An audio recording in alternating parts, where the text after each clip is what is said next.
Speaking of a world of lost causes, there you go. Here comes one now. One guy who interviewed me once kept the recorder on after he said he'd stopped, and he got all the best stuff afterwards. Yeah. I think we only get 15 minutes. Right. We often hear a lot about post-environmentalism and post-humanism, fields that you and I happen to have invented, more or less, as two parts of a broader critique of notions of the environment, the human, and indeed the humanities themselves. In this context, there's something a bit perverse about embracing the environmental humanities. What value is there in this trans-paradigm scholarship? What are the perils? And then there's some sub-questions we can talk about in a few minutes. What we're really talking about here is the environment as a sort of it's just a widening of one's attention, isn't it? It's nothing to do with, it's not necessarily to do with completely abnegating human culture. It's to do with realizing that, social space is always already populated with non-humans, yeah? So it never really was human in the first place. So this idea that we're doing something that's post anything is itself a little strange. It's not necessarily, I like the term post-human, and I like the term, in a way I like that more than I like post-environment. That sounds a little odd. Even though I'm supposed to be the guy who took away the idea of nature. You're the quintessential post-environmentalist. I stole everyone's toys. You're the post-naturist. I'm the which is different. Guy. Which is different, as we know. Yeah, but the idea of that is that nature is this social construct that's construed as being outside of social space. And if you're thinking of the environment as something that's always already inside social space, it doesn't make any sense anymore. So I can sort of see how. As we're talking, we're sitting on this roadside here, these big trucks going past us. It's very appropriate, What about you, Cary? What do you think about that? What's your sense of that? I have nothing to add. Nothing to add? Okay, good. No, No, my favorite word in the provocation is perverse. Yeah. Because if I think about this from the work that I do coming out of cross-mapping systems theory and deconstruction, the system-environment distinction, or you were talking about in terms of nature and culture, or society and nature, heavy quotes, but it's kind of a formalization, or wants to be a formalization of the fact that, number one, that's always a co-implication, and number two, it's a dynamic relationship. So you're never dealing with opposed substances. You're dealing with an ongoing problem, which is the stabilization of two poles in a kind of a virtual relationship, and we used to call those society and nature. Yeah. But thinking about them in terms of, to me, thinking about them in terms of system and environment gives you a more portable, both scalar, a more portable vocabulary, both in scalar terms, but also in kind of ontological terms. And I think what we realize now is, or what I hope we realize now, or some of us realize now, going back to what you were saying, is that that's always been the case. It's just now we've developed a vocabulary to be able to talk about it a little more precisely and in a little more interesting way than we used to be able to. So it's perverse vis-a-vis the old vocabulary, but it's not at all perverse vis-a-vis the vocabulary that I think we've both been trying to develop. So, do you have a vision of how the environmental humanities can breathe life into what often feels like a world of lost causes? Yeah, which world are we talking about here? How many? There's about 5. Yeah. What do you think there? I mean, I personally think it's a very good idea. I think so. But I think, I got into all this because I actually started out as an animal rights activist. Going to protests and talking to the newspaper and being on the television. And speaking of a world of lost causes, There you go. here comes one now. That's the dean. Yeah, that's the Lost Causes mobile. Oh, here comes. We did not pay them to do that, by the way, I promise. So for me, the thing that I became fascinated with pedagogy, what you would think of as politically or ethically responsible or responsive or provocative pedagogy, is how unpredictable it is.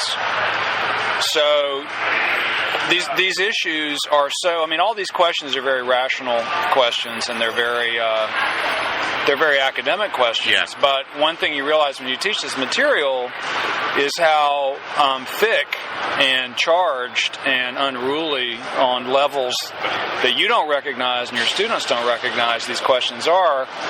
And so part of the art, I think, is providing space in which everybody can work that out on their own schedule and on their own time. And as opposed to a model of activist teaching which says, you're benighted, I've been studying this for 20 years, I have the answers, and your job in the class is to learn what those are so that the scales can fall from your eyes. And politics and politics of ecology and the environment and animal rights and all these other issues just doesn't work that way. And so I think my answer to the question would be, I think there's definitely a very, very important role for teaching and for the classroom in relation to these issues, but it's a nonlinear role, and it's nonlinear because if you think it's linear, you overestimate the pliability of your students and the psychological complexity that surround these kinds of issues. I'm not sure what lost causes we're talking about here. If it's tenure? Well, quite. It could be that. The institution of tenure. Yeah. If it's the so-called crisis in the humanities, I don't know. I think that obviously thinking things that are both politically, ethically, spiritually and philosophically vital, are always good. But I think it's worth, bearing in mind that quite a lot of what we do is talk about stuff that people don't really seem to care about or don't want to care about. And there's a value in that. I was just reading an article in the Times Higher Education supplement about, we should get rid of all the humanities and replace them with, media studies, one of those ones. Well, there's a dumb idea. Yeah, I think the thing is that there's a universities should probably teach things that do not seem popular, and I think the reason why I'm suspicious of it is that, it's the rhetoric that Fox uses, right? It's like, we're really popular, so therefore we are correct, or we're better than you because we're more popular. And there's something deeply frustrating and even boring and sort of annoying about studying environmental issues, because who wants to know, really? Who really wants to know what happens when you flush the toilet? The whole system's been designed so you don't have to know that stuff. Bringing it back into your consciousness is intrinsically irritating and boring. And maybe, environmental politics is a drag. Maybe it's going to go on for hundreds of years without necessarily some big cataclysmic, apocalyptic, wonderful change. And like Cary was saying, the scales falling from our eyes. That's very well said, because I think that maybe we're getting people used to the fact that they need to take a much longer temporal view and a much bigger spatial view, and both of those things could be kind of irritating, actually. And a lot of your work recently is about how can that be thought? Yeah. Or can it be thought? Yeah.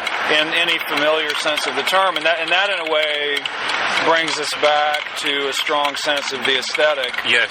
That you were talking about earlier. Totally, and it also as being a crucial, but again very nonlinear, and in some ways seemingly tangential part of the project. Yeah. But if you understand it this way, it's not tangential at all. It has the role that art has, which is it's conceptualization in another mode with other media, and in ways that just sort of doing policy studies is going to actively distract you from. Yeah, I think the other thing is that we need to train people to make those political interventions. I mean, one thing I'm quite big on right now is they should put Cary here, possibly myself, in charge of the next news conference about climate change. Because the trouble with... I don't want to do that. I volunteer you. Okay, I'll do it. The trouble with scientists is, full respect, they are paid to be doubtful. The thing is that we're living in a post-Humean age where where causality just is statistical, you know, and so when you say that something's 99.5% certain, it's much better than saying we know that it is the core, X is the cause of Y, because you're not asserting some kind of metaphysical causality there. You're saying that 99.5% of the time, all of your models, all of your experiments turn out that human carbon emissions correlate to global warming. That's actually better than saying that it causes it, but we need people to be able to make that argument. I think in many ways very little of it is about making arguments. Yeah. And I think it is a deeply constitutively emotional, irrational, defensive, freaked out, I don't want to know problem that we're dealing with. And I think about all the students I've had when I've been teaching these very hot issues around, you know, the exploitation and abuse of animals that's hardwired into just everyday life in the United States. Yeah. And you know, and I've actively watched students very quickly get to the point where they feel like I can't even walk into a drugstore and buy toothpaste without it being this crisis. Yeah. Because I now realize how my life is woven into this entire network of violence that's built on a spectacularly sophisticated structure of non-knowledge and of not knowing. It's really funny. I think I've told you this story. I was giving a talk at a conference on sustainability a few years ago. Oh, yeah. And the artist Natalie Jeremijenko was there talking about her work. And I think her work is just really smart and really interesting. But in the middle of her thing, she just said, who in the audience, do you know what's in your cell phone? Oh, wow. Do you know the components in your cell phone, where they came from, the kinds of metals and minerals that are involved, where they were mined, the labor practices that are reproduced in your purchase of your cell phone, and so on and so forth? And the short answer is no. This is a room full of the most highly educated people, theoretically, in the world, and basically nobody, including me, knew. Right. And she was just throwing that out there to just underscore the spectacular disconnect between the political effectivity of what your daily actions are actually doing and what you think you're doing and how you think about politics. And this whole structure of non-knowledge that has become actually the fabric, you know, the fabric of fantasies about the political and fantasies about the public sphere that are actually actively built to be disconnected from how is what's in your cell phone making the world go round right now. Well, and we had what were the ambulances? I can't remember the exact phrase of the question, but it was something about the a world of lost causes. The world of lost causes. It was the lost causes mobile.